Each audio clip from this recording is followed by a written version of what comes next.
Pour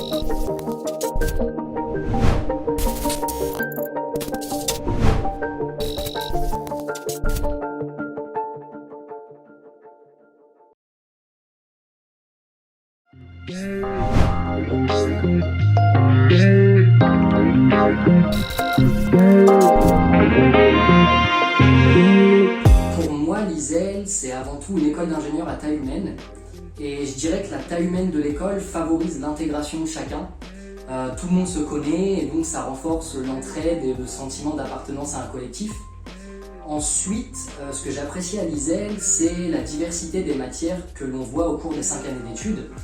L'ISEL, c'est une école d'ingénieurs, donc forcément il y a une prédominance des matières scientifiques, mais l'école accorde aussi beaucoup d'importance aux langues étrangères et aux sciences humaines, avec notamment des cours de droit, des cours de gestion, d'économie ou de management, qui apportent des notions de plus en plus demandées sur des profils d'ingénieurs. Et enfin, ce que j'apprécie à l'ISEL, c'est que l'école propose à ses étudiants, et même incite ses étudiants à réaliser un semestre d'études à l'étranger.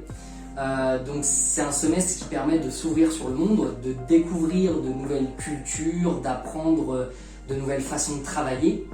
Et à l'étranger, on développe sa capacité d'adaptation, son autonomie, et bien sûr, on s'améliore en langue étrangère. Concernant mon poste, je suis approvisionneur chez Hermès Parfums. Donc le métier d'approvisionneur, comme son nom l'indique, consiste à approvisionner sur notre site de production les matières et les composants dont on a besoin pour produire.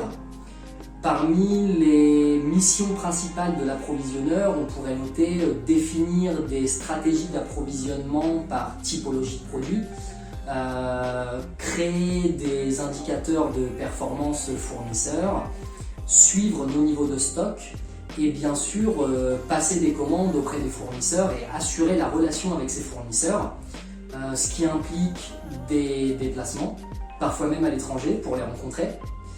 En résumé, je dirais que le poste d'approvisionneur, c'est un métier clé de l'industrie, avec une certaine dimension analytique, mais aussi beaucoup d'échanges avec nos fournisseurs et des échanges en interne avec tout un tas de services comme la planification, la qualité, les achats, la R&D ou encore le développement packaging par exemple.